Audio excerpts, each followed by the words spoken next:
Major, bonjour. Bonjour. Otozo mona o ezali.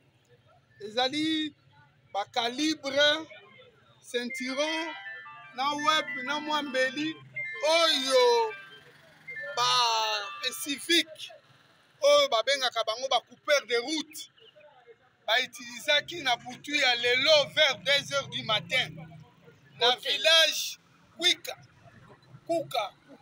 Kukwa na vers Chopap. Ba utilisaki on pona nini? Ba interpellaki bisi moko na bisi oyo eutaki Mwanda. Bisi marke Tata bautaki na Mwanda bazali kokende Kinshasa.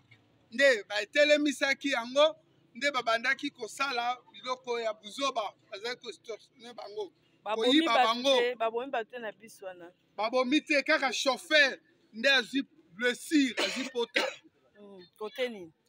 Na village Kukwa. Ye chauffeur on babeti nini bayonnette babeti mbeli babeti mbeli na mutu. Donc mbeli oyo. Oui, mbeli oyo nde babeti na fumbo. Azoki makazi. Bon. Azoki to manga makila mais azoki. Présentement azawa. Bon. Akendaki hôpital après hôpital nde asimaki nzela bazongaki bakeki Kinshasa. Skobino tant bokomaki on la bomona ki ba coupeur de route en te. Tokuti bango te puisque nous avons fait l'échange de tir entre biso na bango tant ba sentir que to bandi na bango na ba masas nde basundolaki biloko oyo bakimi bakoti zamba. Bo continuer ti na zamba te.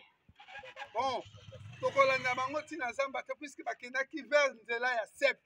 Tolandi boy si tomonaki bango te puisque c'était vers 2 heures du matin. Apparemment balobi bino boyaka na makelele trop. Bino boyaka makelele nde nini bango baoyeba na musika dia bango ba repérer bino ke bozoya. Oui, devait ba ko récupérer. Parce que la moto na bino ezaka makelele makasi. Olobi bien que moto ezalaka makelele. Ezali butu vers 2 heures du matin, mboko eza kimia. Mutu nyonso akosentir que eloko eza koya kuna. Pour façon opération na bongo changer en te. Toko changer yango ndenge nini?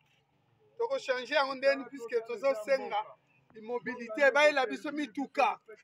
Bayela biso équipement pour to traquer bateau. Osenga nini na bato nyonso bazosala bamisala ya boye ya ko traquer bato na nzela.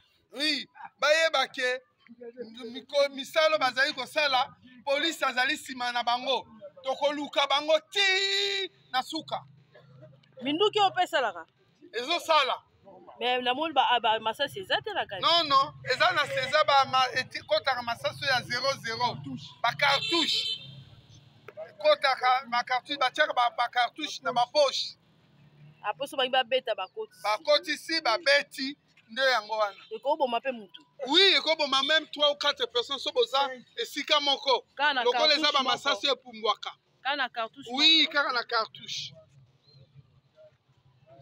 Konde bokangi yango boye bosa na nini toza kotinda yango na état major na biso na Mbanza Ngungu. Mwa suka no eza nini? Mwa suka ezali ke toza kokebisa na bato nyonso bazozala complice na bato ya modèle oyo bayeba ke police azali sima na bango tozali na la recherche ya kolukaka bango ti na suka. Mais ceinture eza ya FARDC hein? Oui, ndenge omoni wana ceinture ezali ya FARDC. Ça veut dire complicité hein? Bon wana toyebi te bino bomoni kaka ba ceinture oyo. Ok.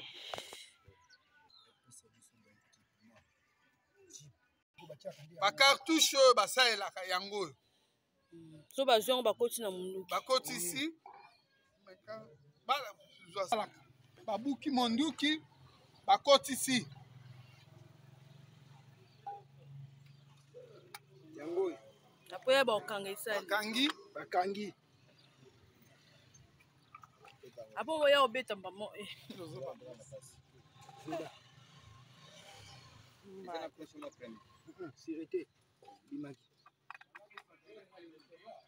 Zala kalime.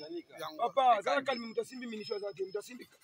gachette nde omoni ndenge basalelaka so bakoti bongo apres baofina mamo nsima babeti ebeti sirete mpe ezali sirete yango oyo ofungoli yango oyo mpe okangi soki abeti lo ata 7 personnes 20 bakufa kaka na eloko wana moko eza bamasasi ya mike mike eza bafabrication locale alors oui eza bacartouche ya bacalibre 12 bakendaka nango chasse ebomaka ya bachasseur antilope